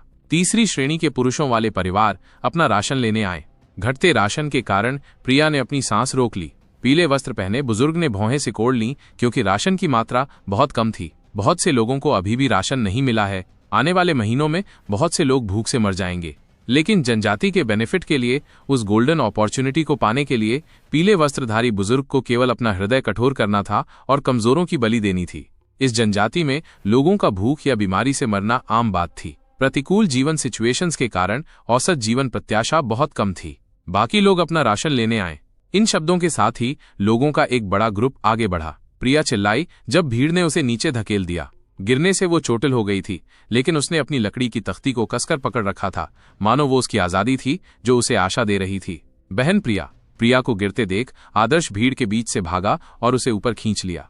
क्या तुम ठीक हो बहन प्रिया? आदर्श चिंतित था, क्योंकि इस भीड़ द्वारा कुचले जाने से उसकी मौत हो सकती थी। प्रिया ने असहाय होकर आदर्श का हाथ पकड़ रखा था। भीड़ ना बंद करो, आप सभी लोग व्यवस्थित रहें, पीले वस्त्र पहने बुजुर्ग ने चिल्लाकर कहा। उसकी आवाज में एक स्पेशल एनर्जी थी, जिससे आगे की ओर बढ़ रही भीड़ शांत हो गई। एक एक करके लाइन में लग जाओ। पीले वस्त्र पहने बुजुर्ग बहुत अधिकारपूर्ण थे। कोई भी उनकी अवज्ञा करने की हिम्मत नहीं कर सकता था, क्योंकि सभी जानते थे कि उनके पास शक्ति है। वो कबीले का प्रभारी था और जो कोई भी अवज्ञा करता था उसे वो मौके पर ही मौत के घाट उतार देता था। लोग राशन के लिए कतार में खड़े हो गए। भले ही राशन की मात्रा बहुत कम थी, लेकिन कुछ ही देर में राशन खत्म हो गया और कई लोगों के पास राशन नहीं बचा। प्रिया का दिल बैठ गया। राशन के बिना वे जिंदा नहीं रह सकते थे। मगन, कुछ बचा हुआ राशन बाहर लाओ, पीले वस्त्र पहने बुजुर्ग ने एक मोटे आदमी से कहा। मगन पीले वस्त्र पहने बुजुर्ग के फैमिली मेंबर्स में से एक था। हाँ कुलपति। मगन वहां से चला गया और कुछ ही देर में राशन की एक छोटी गाड़ी लेकर वापस आया। यह भंडारित राशन था, जिसमें केवल अनाज था।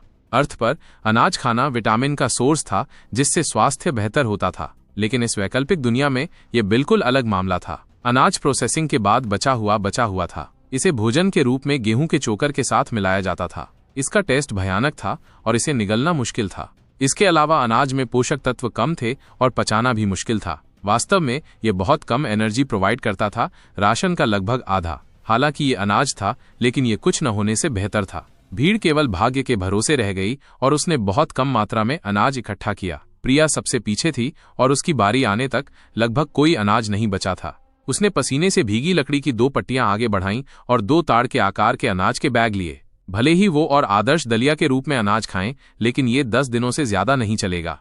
प्रिया अनाज के हल्के बैगों को पकड़े हुए दंग रह गई। वो अपनी किस्मत को एक्सेप्ट करने को तैयार नहीं थी। उसका भाई अभी अभी मरकर वापस आया है। क्या वे दोनों एक साथ भूखे मरेंगे? तुम वहां किस लिए रुके हो? रास्ता रोकना बंद करो। अनाज डिस्ट्रीब्यूट करने के काम करने वाले आदमी ने अधीरता से कहा। वो चाहता था कि प्रिया जल्द से जल्द वहां से चले जाए। प्रिया को गुस्सा आया। उसने रात भर कड़ी मेहनत करके ये तीर बनाए थे और उसे बस इतनी सी मात्रा मिली। हालांकि वो एक कमजोर लड़की थी, फिर भी उसने हिम्मत से उन पुरुषों के ग्रुप का सामना किया जो जनजाति के अधिकार रखते थे। इतना कम क्यों है? मैंने तीरों के 2 बंडल सौंप दिए। न केवल मुझे राशन नहीं मिला, बल्कि मुझे जो अनाज मिला वो नॉर्मल अमाउंट से बहुत दूर था। अनाज बांटने का काम करने वाला आदमी दंग रह गया। उसे उम्मीद नहीं थी कि छोटी लड़की उससे सवाल पूछने की हिम्मत जुटा पाएगी। क्या तुम्हें नियम भी पता है?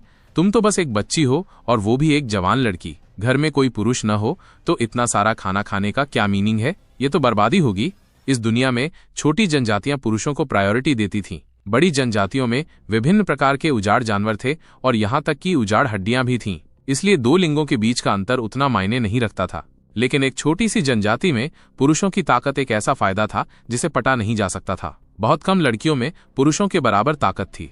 उपेक्षित महसूस करते हुए प्रिया ने गुस्से से चिल्लाते हुए कहा, किसने कहा कि मेरे घर में कोई पुरुष नहीं है? यहाँ एक है। ये कहते हुए प्रिया ने आदर्श का हाथ पकड़ लिया और उसके बगल में खड़ी हो गई। आदर्श का दुबला पतला शरीर प्रिया से भी छोटा था। हालांकि वो एक बच्चे की तरह दिखता था, लेकिन प्रिया के दिल में आदर्श घर का मर्द था, एक ऐसा आदमी जो भविष्य में परिवार का समर्थन करेगा। प्रिया के हाथों को पकड़ते हुए आदर्श ने महसूस किया कि उसकी हथेली गर्म हो गई है और उसकी उंगलियां थोड़ी कांप रही हैं। अपनी आसन्न मृत्यु और जनजाति के अन्याय का सामना करते हुए प्रिया को उम्मीद नहीं थी कि कोई उसके लिए खड़ा होगा। वो केवल खुद ही ऐसा कर सकती थी, एक 15 वर्षीय लड़की के रूप में मोटे आदमियों के एक समूह के खिलाफ। माहौल में एक पल के लिए सन्नाटा छा गया और हर कोई आदर्श और प्रिया को घूरने लगा। थोड़ी देर की खामोशी के बाद अनाज बांटने के लिए जिम्मेदार कुछ लोग जोर जोर से हंसने लगे। वो आपके घर का आदमी है? हा हा हा। युवती, क्या तुमने पहले कभी किसी पुरुष को नहीं देखा? क्या तुम चाहती हो कि मैं तुम्हें दिखाऊं कि पुरुष होना क्या होता है? उनमें से एक व्यक्ति ने अश्लीलता से कहा। एक बच्चा जिसे दाढ़ी बनाने की भी जरूरत नहीं है, और वो भी एक दुबला पतला बंदर। मैं कहता हूं, बच्चे, तुमने कितने दिनों से डायपर का इस्तेमाल करना बंद कर दिया है? कुछ लोग ठहाके लगाकर हंसने लगे, जबकि प्रिया शर्म से लाल हो गई और उसने अपनी मुट्ठियां कसकर भींच लीं। उसके पीछे कोई भी व्यक्ति उसके लिए खड़ा होने को तैयार नहीं था। कबीले का शासक वर्ग सभी शक्तिशाली और मेहनती योद्धाओं से भरा हुआ था। चूंकि कमजोर लोग शक्तिशाली लोगों को हरा नहीं सकते थे, इसलिए कोई भी उनसे परेशान नहीं था, क्योंकि उन्हें अपने भोजन की चिंता थी। अरे, मुझे कुछ याद आया। क्या ये बच्चा कुछ दिन पहले नहीं मरा था? एक छोटी सी जनजाति में मौतें असामान्य नहीं थीं। आदर्श के पास कोई पद नहीं था, इसलिए उसकी मौत किसी के लिए कोई खबर नहीं थी। यह सही है, मैं उसे जानता हूँ। वो बीमारियों से भरा हुआ है। उसका शरीर इतना कमजोर है कि हवा उसे उड़ा सकती है। एक और व्यक्ति ने सहमति जताई। किसने कहा कि मेरा भाई मर गया है?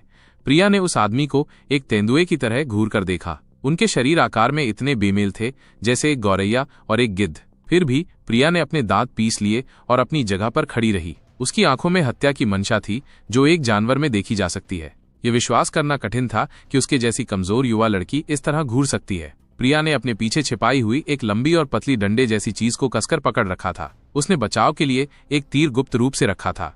प्रिया की तीखी नजरों का सामना करते हुए उस आदमी ने भौहें सिकोड़ लीं, क्योंकि उसने उसे नाराज कर दिया था। जनजाति में एक उपयाजक और योद्धा तैयारी शिविर के सदस्य के रूप में जनजाति में उसका स्थान बहुत ऊंचा था। यह स्थिति एक बाघ की तरह थी जिसे एक बिल्ली के बच्चे ने जकड़ लिया था। तुम मूर्ख लड़की, तुम क्या घूर रही हो? अगर तुम घूरती रही तो मैं तुम्हारी आंखें निकाल लूंगा, आदमी ने गुस्से से कहा। लेकिन प्रिया अपने दांत पीसती रही, नीचे नहीं खड़ी हुई, क्योंकि अगर उन्हें आज कोई राशन नहीं मिला तो वे जीवित नहीं बच पाएंगे। उसके हाथ में तीर और भी कसकर पकड़ा गया था, लगभग इस हद तक कि वो उसे बाहर निकालने की स्थिति में थी। यह लड़की दिलचस्प है। एक साफ और ऊंचे घर में बैठे चांदी के कवच में एक मुस्कुराता हुआ लड़का खिड़की के माध्यम से प्रिया और उस आदमी के बीच संघर्ष की निगरानी कर रहा था। चांदी के कवच पहने इस लड़के की उपस्थिति बहुत प्रभावशाली थी। उसके चमकीले बाहरी वस्त्र उसके और पीड़ित आम लोगों के बीच अंतर को और भी बढ़ा देते थे। वो अभी भी एक तीर छिपा रही है। तीर बनाने की सारी सामग्री का हिसाब रखा गया है, लेकिन एक खराब तीर भी इकट्ठा किया जाना चाहिए। मुझे नहीं पता कि ये लड़की तीर को कैसे छिपाने में कामयाब रही, लेकिन ऐसा लग रहा है कि उसके पास तीर को आक्रामक तरीके से इस्तेमाल करने की हिम्मत हो सकती है। चांदी के कवच वाले लड़के के पास खड़े एक बुजुर्ग ने विनम्रता से कहा, अगर वो आक्रामक हो गई तो निश्चित रूप से उसकी हालत बहुत खराब हो जाएगी। यह सही है, लेकिन अगर वो आक्रामक नहीं होती तो शायद भूख से मर जाती। चांदी के कवच वाले लड़के ने बेपरवाही से कहा, मुझे लड़की के बारे में और बताओ। बुजुर्ग ने झुककर जवाब दिया, युवा गुरु, उसका नाम प्रिया है, जो हमारे लियान आदिवासी कबीले की निचली जाति की लड़की है। वह और उसका भाई मूल रूप से लियान आदिवासी कबीले से नहीं थे। वह एक शरणार्थी थी जो लियान आदिवासी कबीले में पैर जमाने में कामयाब रही। कुछ साल पहले उसके भाई आदर्श की मां का निधन हो गया। भाई बहन अनाथ हो गए। यह उम्मीद की जा रही थी कि बिना मां के दोनों बच्चे निश्चित रूप से मर जाएंगे, लेकिन यह प्रिया, हालांकि छोटी थी, आश्चर्यजनक रूप से खुद और अपने भाई दोनों की देखभाल करने में कामयाब रही और कुछ सालों तक जीवित रही। वह बुजुर्ग बहुत विनम्र था। वो पूरे लियान जनजाति के 1000 लोगों के बारे में सब कुछ जानता था। एक आम तौर पर बड़ी जनजाति शरणार्थियों को अपने यहाँ नहीं रखती थी, केवल छोटी जनजातियां ही ऐसा करती थीं। वास्तव में ये एक छोटी जनजाति के लिए अपनी आबादी को बनाए रखने के तरीकों में से एक था। हालांकि शरणार्थियों की स्थिति हमेशा मूल निवासियों की तुलना में बहुत कम होती थी। वह वास्तव में कहीं और की लड़की है, लड़के ने खुद से कहा और धीरे से मुस्कुराया। पहले की स्थिति से उसे एहसास हुआ कि प्रिया में एक अलग तरह की छवि थी जिसे वो बयां नहीं कर सकता था, क्योंकि ये एक गरीब परिवार के बच्चे में नहीं होती। इसके अलावा प्रिया के पास सुंदर और परिष्कृत रूप था। एक छोटे से कबीले में जो कष्ट सहता था, ऐसी सुंदर लड़की दुर्लभ थी। एक अज्ञात अतीत के साथ एक विद्रोही रवैया वाली ऐसी सुंदर और आकर्षक लड़की ने विक्रम में रुचि जगाई। युवा स्वामी, क्या उसने आपकी नजर को आकर्षित किया है? बुजुर्ग ने पूछा, जो पूछने से खुद को रोक नहीं सका। युवा स्वामी विक्रम की जनजाति में बहुत प्रतिष्ठा थी। पूरे लियान आदिवासी कबीले में कुछ ही योद्धा थे, लेकिन विशेषज्ञों की ईमानदार गिनती के अनुसार केवल 3 ही थे। एक कुलपति थे जो पीले वस्त्र पहने हुए बुजुर्ग थे। योद्धा तैयारी शिविर के कोच द्रोण और अंत में विक्रम थे। वो पीले वस्त्र पहने बुजुर्ग के पोते थे। कुलपति पहले से ही 60 के दशक में थे, लेकिन विक्रम केवल 17 वर्ष के थे, इसलिए उनके आगे एक उज्ज्वल रास्ता था। विक्रम निस्संदेह अगले कुलपति बनने जा रहे थे। वो बैंगनी रक्त योद्धा बनने की सबसे अधिक संभावना वाले व्यक्ति भी थे। विक्रम के जन्मजात कद के कारण उसे किसी बाहरी महिला से शादी नहीं करनी थी, क्योंकि उसका कद छोटा था। तो क्या हुआ अगर मुझे दिलचस्पी है? जल्द ही ये छोटा सा लियान जनजाति मुझे परेशान नहीं करेगा। मैं बाहर जाऊंगा और विशाल जंगल में एक महान साहसिक कार्य करूंगा। क्या आप मुझे दबाने के लिए लियान आदिवासी कबीले के नियमों का उपयोग करने की कोशिश कर रहे हैं? हालांकि विक्रम ने ये बात शांति से कही थी, लेकिन ठंडे शब्दों ने बुजुर्ग को कांपने पर मजबूर कर दिया और उसने जल्दी से कहा, मैं मजाक कर रहा था युवा मास्टर। बूढ़ा, मैं बस पूछ रहा था। बूढ़ा, मैं बहुत ज्यादा बोल गया, कृपया इसे दिल पर न लें। बुजुर्ग ये कहते हुए खुद को थप्पड़ मारने ही वाले थे कि हालांकि लियान जनजाति का कबीला छोटा था, लेकिन उसके नियम बहुत सख्त थे।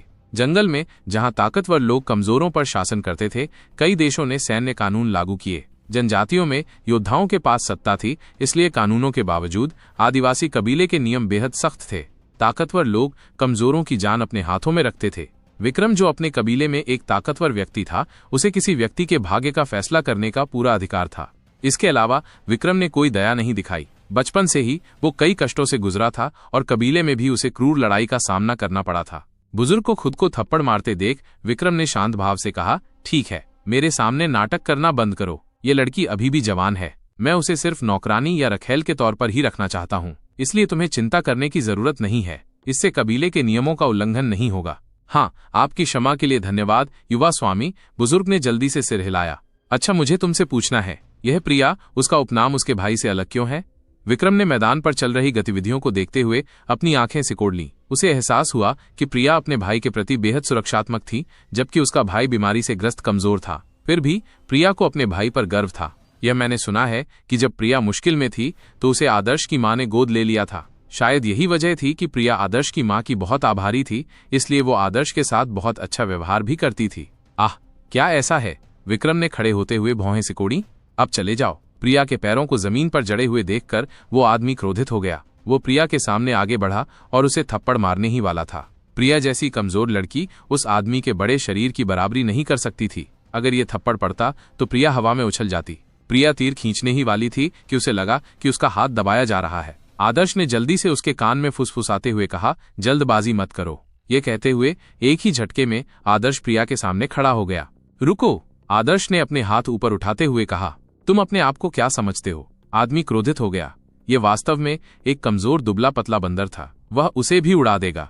आदर्श उस आदमी को कमर में लात मारने के लिए बेचैन था, लेकिन वह जानता था कि एक बुद्धिमान व्यक्ति तब नहीं लड़ता जब परिस्थितियां उसके खिलाफ हों। 2 जिंदगियां जी लेने के बाद वो शांत था और जानता था कि इस स्थिति में जल्दबाजी करना विनाशकारी होगा।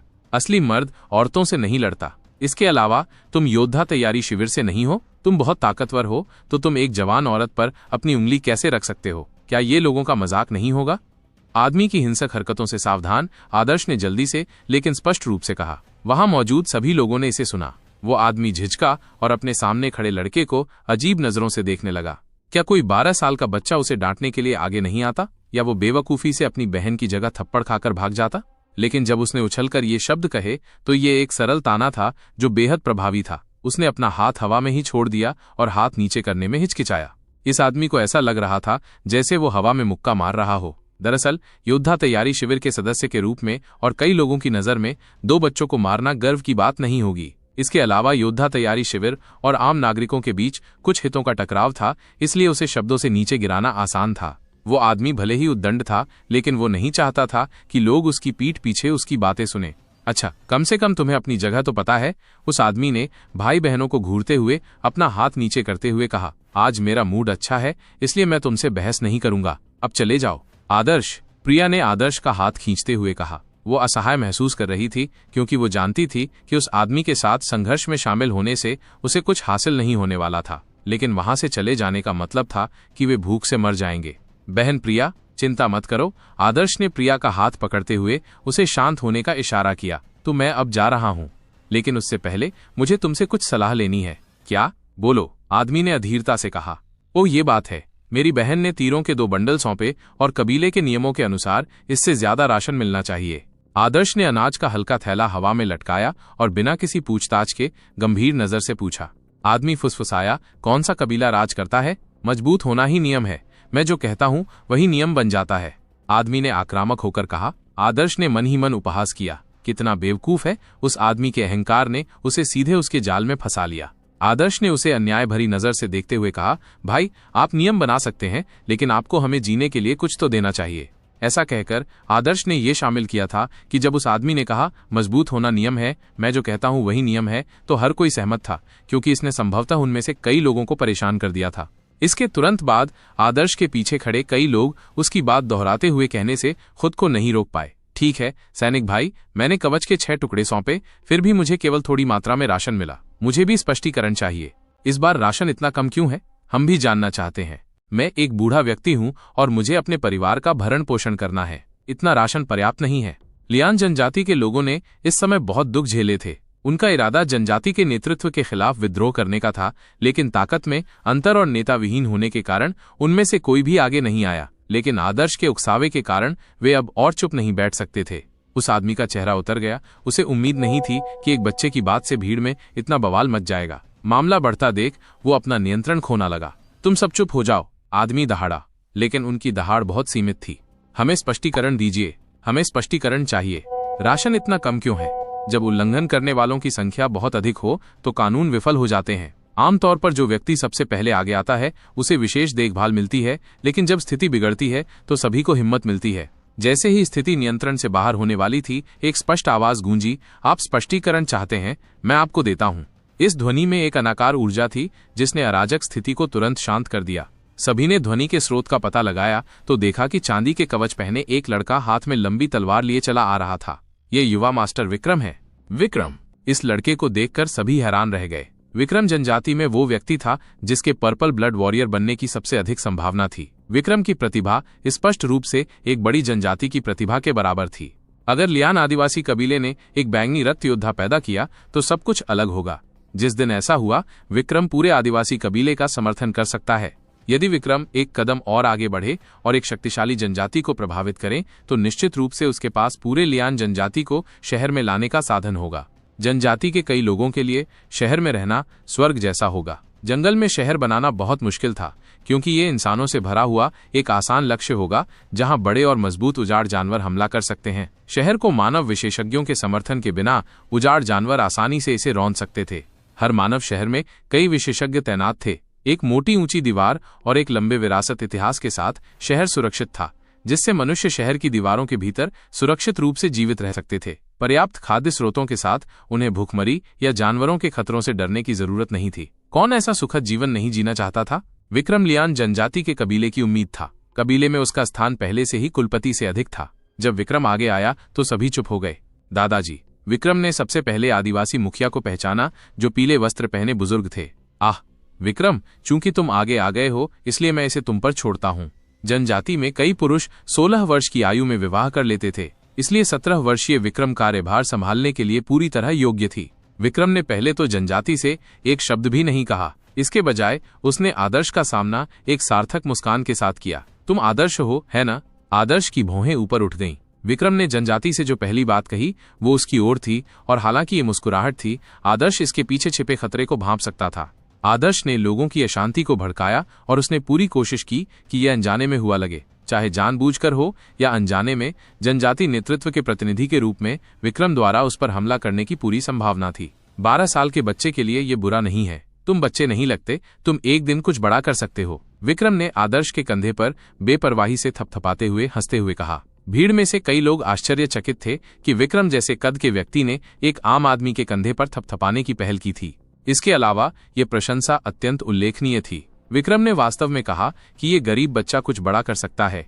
क्या ये संभव है? हालांकि वे असहमत थे, क्योंकि ये शब्द विक्रम के मुंह से निकले थे, इसलिए उनके पास कहने के लिए कुछ और नहीं था। उनके लिए इस युवक को यंग मास्टर विक्रम द्वारा सराहना पाने के लिए कुछ बुरी किस्मत मिली होगी। उसे भविष्य में यंग मास्टर विक्रम का कोई गुर्गा भी मिल सकता है। ये एक ऐसी स्थिति थी जिसका कई लोगों ने सपना देखा था। युवा मास्टर ने मेरे बारे में बहुत ज्यादा सोचा है, आदर्श ने सख्ती से मुस्कुराते हुए कहा, लेकिन उसे अपने दिल में जकड़न महसूस हुई। जब से वो विक्रम से मिला था, तब से वो लगातार हाई अलर्ट पर था। उसने अपने कंधे पर सुन्नपन महसूस किया था। उसके बाद एक गर्मी जो उसके कंधे से होकर गुजरी और लगभग तुरंत गायब हो गई जब विक्रम ने उसे थपथपाया।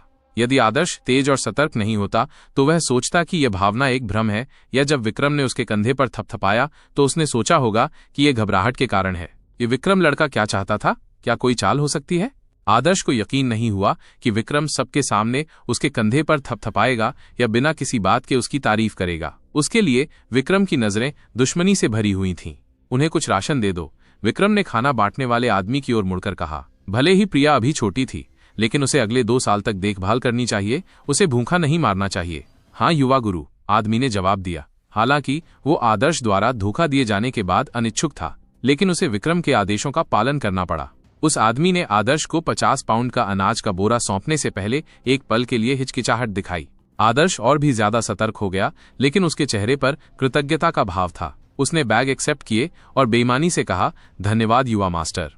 हालांकि वो मौखिक रूप से आभारी था, आदर्श विक्रम को पीटने के लिए उतावला था। तीर बनाने की अपनी कड़ी मेहनत के परिणाम स्वरूप प्रिया को जो भोजन मिला था उसे मांस के एक टुकड़े के बदले में बदला जा सकता था, लेकिन उन्हें केवल अनाज का एक थैला मिला। उन्हें आभारी होना भी पड़ा। यह हास्यास्पद था। योग्यता में हीनता का अर्थ है हर चीज में हीनता। इस दुनिया में शक्ति ही सत्य है। मैं उसे 2 पांडा आंखें देना चाहता हूं, आदर्श ने सोचा, लेकिन एक निर्दोष पोकर चेहरा प्रदर्शित किया।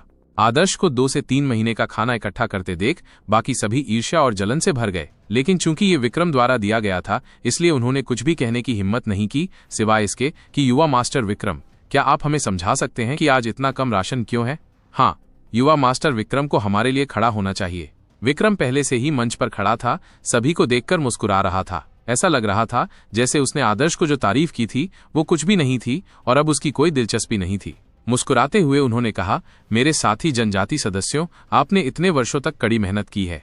विक्रम ने अपने पहले वाक्य में सीधे मुद्दे पर नहीं आया, बल्कि इसका इस्तेमाल लोगों को शांत करने के लिए किया। आदर्श के लिए यह एक भद्दी चाल थी, लेकिन विक्रम के कद के साथ उन शब्दों ने पहले ही गरीबों को खुश कर दिया था। आप स्पष्टीकरण चाहते हैं, मैं आपको स्पष्टीकरण दूंगा। इसे सामने लाओ। विक्रम ने अपने हाथ हिलाए और उसके पीछे 6 लोगों ने लकड़ी के डंडों के साथ एक बड़ा लकड़ी का बक्सा उठाया। आदर्श को याद आया कि भगवान प्रताप ने हथियार और कवच प्राप्त करने के बाद ये बक्सा पीछे छोड़ दिया था। ये बड़ी जनजाति से कुछ होना चाहिए।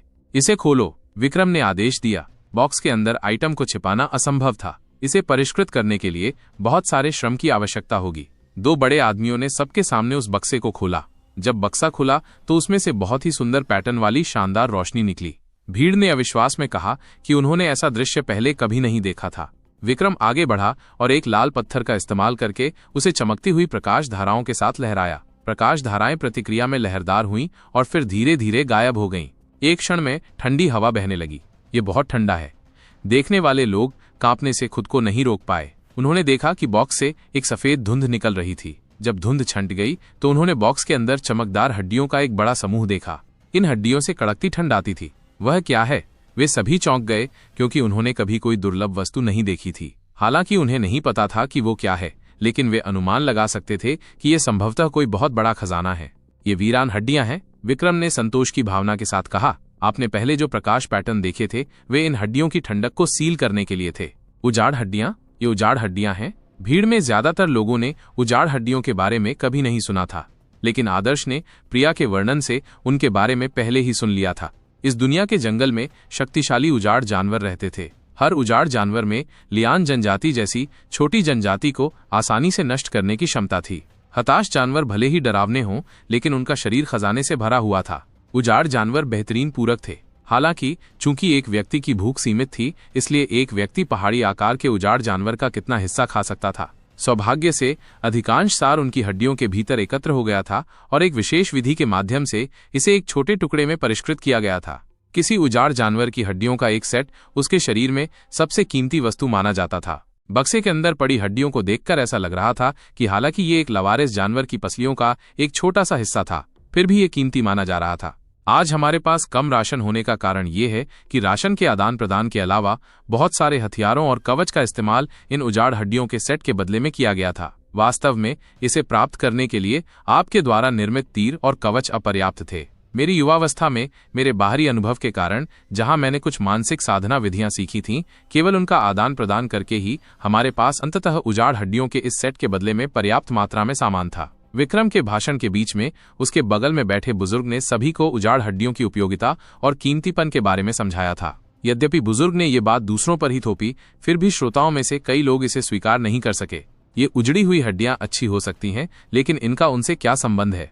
चाहे वे कितने भी मूर्ख क्यों न हो, वे जानते थे कि उजाड़ हड्डियों से सार निकालने के परिणामों में उनकी कोई हिस्सेदारी नहीं होगी। मैं आपके विचार जानता हूं, आप अपने भविष्य के जीवन के बारे में चिंतित हैं, आप भूख से मरने के बारे में चिंतित हैं। मैं हर किसी की स्थिति समझता हूं, लेकिन इसके बारे में सोचो, क्या उन दिनों का कोई अंत है? जंगल में, रेगिस्तान में जितनी रेत है, उतनी ही छोटी जनजातियां हैं। उनके पास खुद की रक्षा करने की शक्ति नहीं है और वे कभी भी नष्ट हो सकते हैं। हमारा लियान जनजातीय कबीला भी उनमें से एक है। क्या तुम सच में हमेशा के लिए ऐसी ही अनिश्चित जिंदगी जीना चाहते हो? इस चिंता में कि अगला खाना कब मिलेगा, इस चिंता में कि रात को सोते समय जानवर तुम्हें मार देंगे या नहीं? क्या तुम सच में ऐसा जीवन चाहते हो? विक्रम के शब्द उत्तेजना से भरे थे। जनजाति के कई लोगों ने अपनी मुट्ठियां भींच लीं। ऐसा जीवन दुर्बल करने वाला था। अगर कहीं नरक है तो वो यही है। भीड़ में से किसी ने चिल्लाकर कहा, मैंने बहुत सहन कर लिया है। अच्छा, मैं भी ऐसा जीवन नहीं जीना चाहता। अब एक मौका है। 3 महीने के समय में मानव साम्राज्य, वैभव दिव्य साम्राज्य अपने क्षेत्र के भीतर विशेषज्ञों की एक बड़ी भर्ती करेगा। यदि कोई वैभव दिव्य साम्राज्य द्वारा चयन के कई दौरों को पास कर लेता है तो वह ताई आह दिव्य साम्राज्य का योद्धा बन सकता है। यह एक चरम गौरव है और एक महान अवसर भी है। यह कहते हुए विक्रम की आंखें आग की लपटों से जल रही थीं। आदर्श ने उनकी आंखें समझ लीं। वे अत्यधिक इच्छा और महत्वाकांक्षा वाली थीं। विक्रम एक महत्वाकांक्षी व्यक्ति था। वह ऐसे छोटे आदिवासी कबीले में फंसना नहीं चाहता था। वह जंगल में जाकर अपना नाम कमाना चाहता था। कोई आश्चर्य नहीं कि वो सिर्फ उन उजाड़ हड्डियों के लिए कबीले के इतने सारे लोगों की बलि देने को तैयार था। वो 3 महीने में राज्य की परीक्षा लेना चाहता है। आदर्श को अचानक ज्ञान की प्राप्ति हुई। उसने शुरू में सोचा था कि विक्रम ने उजाड़ हड्डियों के बदले में धीरे धीरे समय के साथ राशन जमा किया होगा। उसके लिए स्वर्ण हंस को मारने का अर्थ संभवतः ये था कि वो उसकी उजड़ी हुई हड्डियों का उपयोग अपनी ताकत में भारी वृद्धि करने के लिए करने जा रहा था। विक्रम के शब्दों ने आदर्श की परिकल्पना की तुरंत पुष्टि कर दी।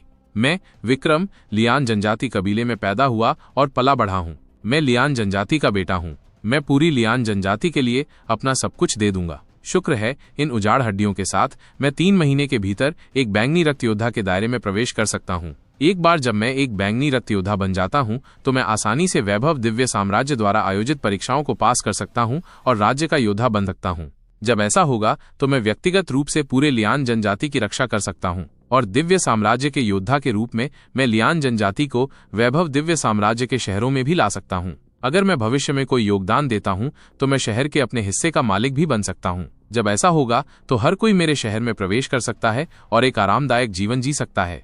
3 महीने में? बिल्कुल सही। बस 3 महीने तक सहन करो। जिस दिन परीक्षा खत्म होगी मैं तुमसे वादा करता हूँ कि तुम चिंता मुक्त जीवन जियोगे। आज अगर जनजाति ने मेरे लिए कमर कस ली तो मैं 100 गुना नहीं 1000 गुना वापस करूंगा। विक्रम के शब्द मंत्रमुग्ध कर देने वाले थे और सामान्य पीड़ित लोग उसकी महत्वाकांक्षा को नहीं समझ पाए। वे सभी एक बेहतर भविष्य के वादे में डूबे हुए थे और इसकी आशा करने लगे। 3 महीने, बस 3 महीने और वे शहर में आ सकते हैं। क्या ये वास्तविक है? यह आदमी धरती पर एक राजनीतिज्ञ हो सकता है। आदर्श ने सोचना शुरू किया क्योंकि उसे साफ पता था कि अब कोई भी वितरित किए जाने वाले राशन की कमी पर सवाल नहीं उठाएगा। विक्रम के हवाई महल के वादे ने सभी को चुप करा दिया था। आगे कोई भी सवाल विक्रम द्वारा नहीं बल्कि आसपास के लोगों द्वारा निपटाया जाएगा। गरीब असहाय थे। एक व्यक्ति का जीवन सस्ता था। राशन का एक बैग कई लोगों के जीवन के बराबर था। इसलिए विक्रम द्वारा किए गए वादे के अनुसार अधिक मौतें होना सामान्य बात थी। लोगों ने कठिन जीवन जिया था और वे बहुत उदास थे। उन्हें उम्मीद की जरूरत थी, जीने के लिए सहारे का एक स्तंभ। वे उम्मीद की एक किरण पर भी विश्वास करते थे। जो कोई भी इसके खिलाफ बोलता, हताश लोगों द्वारा उसके साथ सख्ती से पेश आया जाता। ये देखकर कि लोग अभी भी भ्रमित थे, एक गुर्गा जोर से चिल्लाते हुए उठा, युवा मास्टर विक्रम अमर रहें। भूख से मर रहे पीड़ित लोगों को आसानी से भड़काया जा सकता था। उनके लिए, वे अपनी संतानों के लिए बेहतर जीवन सुनिश्चित करने के लिए अपने जीवन का बलिदान करने को तैयार थे। युवा मास्टर विक्रम अमर रहें।